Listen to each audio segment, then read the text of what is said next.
Is that R32? Not GTR, Volkswagen things, I guess pretty neat. Taco ding dong. Taco ding dong. Well, R32 on air. I wish I could interview this dingus. This is pretty neat, I don't know. Look at the tires. Dakota! Where have you been, man? We got Driver to Driver Season 2 coming up right now. We've been looking all over for you, bro. What are you doing? You just hanging out at Taco Bell? What the? Get in the van, man. We gotta go. We starting in like half an hour. Season 2, I guess. Get in the back? You gotta get in season 2. Whatever works, man. Whatever floats your goat, I guess. I mean, all right, we gotta go.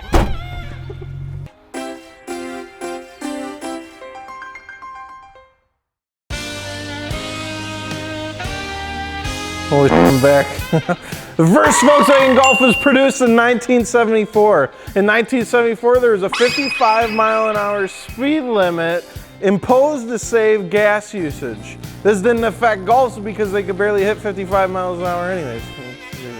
The Volkswagen Golf got its name because people were tired of walking hole to hole and wanted something to drive from hole to hole. I made that up. That's a golf cart. Volkswagen actually named their car after wind, and Golf refers to the Gulf Stream. They should have named it after breaking wind. The fourth generation Golf came out in 1997. It took them until 2002 to realize they could make the rear wheels move at the same time as the front ones, and they introduced the R32. The original MSRP of the R32 was $29,000. Now just hear me out on this. You could get 9,119 black bean quesaritos from Bacotel. Isn't the math? Getting 240 horsepower for 30 grand seems like a ripoff, but people bought them anyway. I don't know why. Today we sit down with an owner and have a good old chat. Driver to driver, season 2.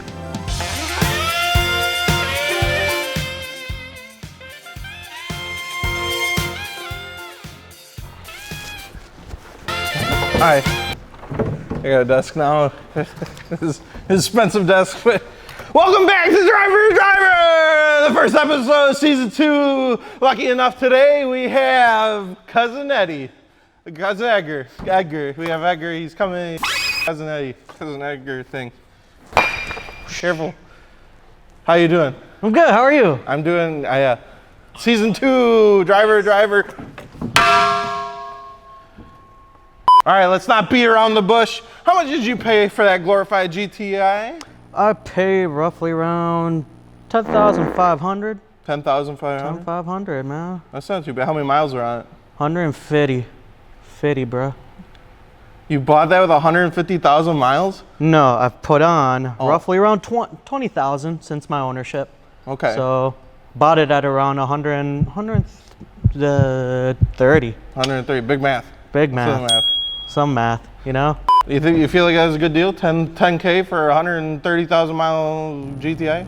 At the time, yeah, it was good. I mean, being one of the more reliable VWs out there. Reliable. So just to clarify though, you spent $10,000, but you bought the wrong R32. Did you get catfished into thinking it was a Skyline, or did you know you were getting the Golf, or? I mean, I knew I was getting a Golf. Okay, good. I knew I was getting a Golf. You like golfing? Love golfing. Love golfing, boo. So so it's R32. Does the 32 stand for horsepower? No, the 32 stands for the 3.2 VR6 that is in 32 horsepower. 30, no, well, more like 250. 250? 250. You're churching up them numbers, boy. Man. You it's still NA, right? You didn't boost it? No turbo, boost. No supercharged, no fun stuff? It's on NA. Just 6-cylinder. Just NA. So, all right. Out of all the all-wheel drive platforms like STI and EVO and S4 and S60R, what made you choose the slowest one? Reason I picked up the R32 was because I used to have a 20th anniversary GTI in the Imola yellow, just like yours. And I've always wanted like a nice sounding vehicle, which with the 3.2 VR6 and that Golf R32, sounds mint, brother. Just kind of sounds like Chewbacca. All right, that's enough out of me. Let's hear from our extremely cool and loyal YouTube community.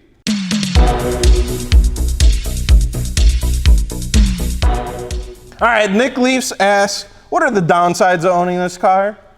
Downside, I would say, what the f? Oh, sorry. You can say.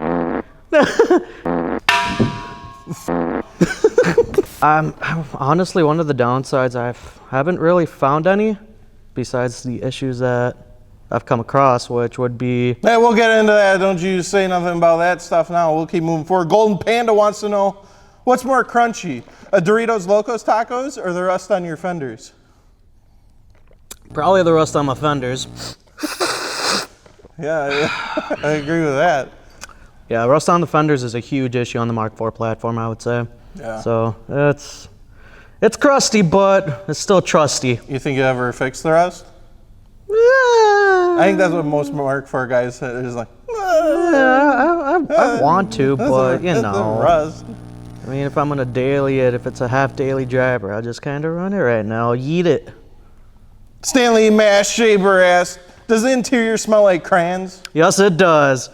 Oof, my last one smelled like crayons. This one smells like crayons.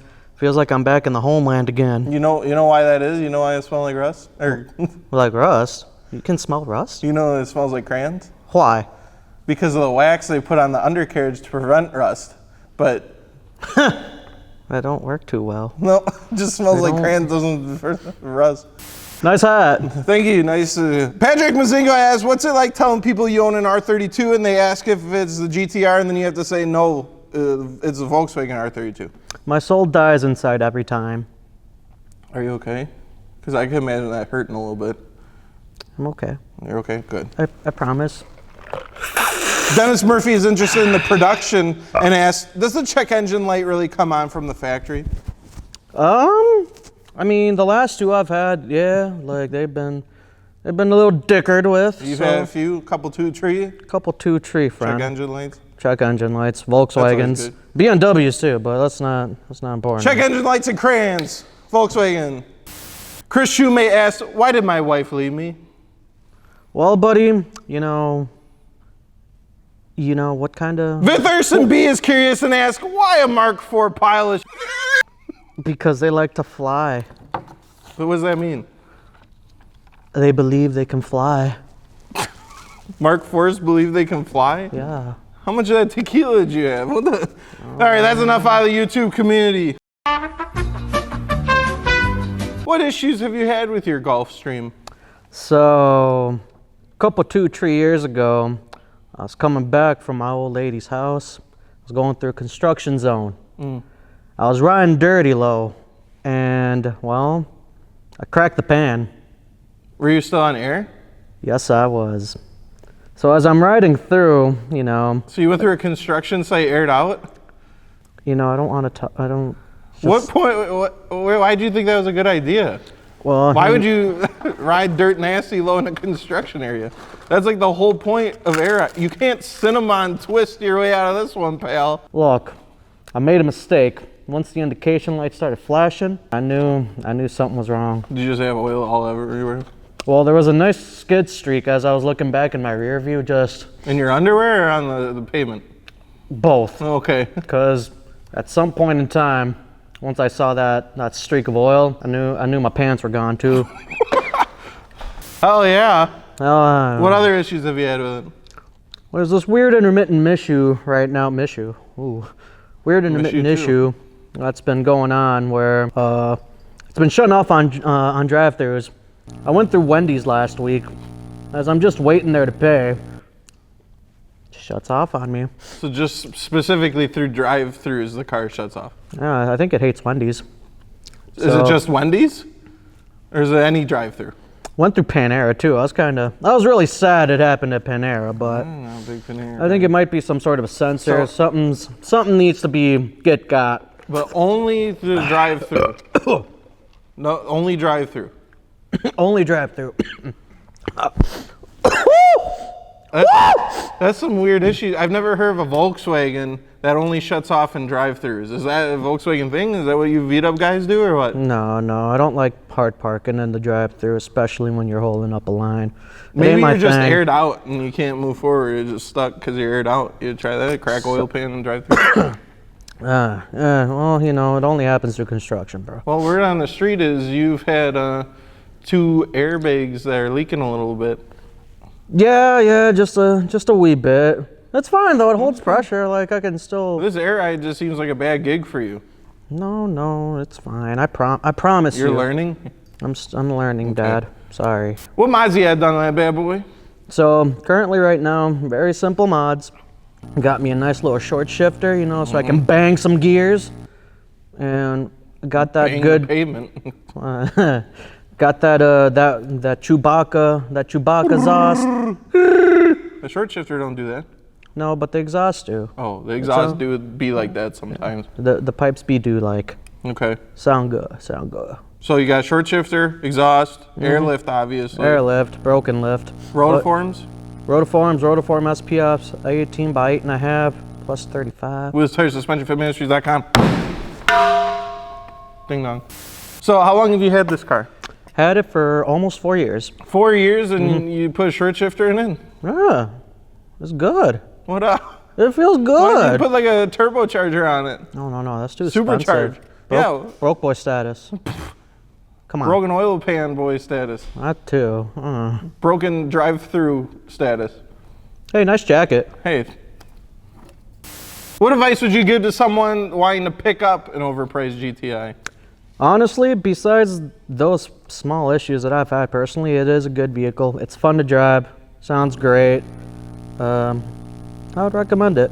Does sound like Chewbacca. Brrr. Look out for the rust. And look out for construction zones. Drive-throughs can get hairy. All right, well, that about wraps it up. But for Driver to Driver Season 2, I have a special parting gift. Thank you for being on the episode.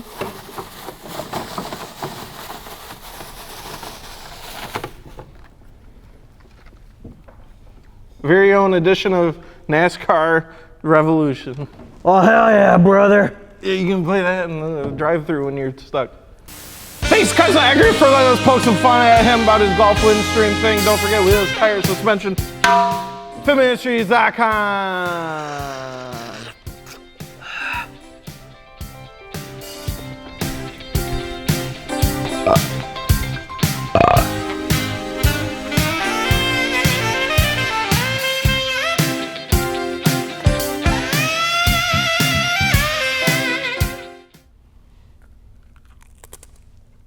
This is stale.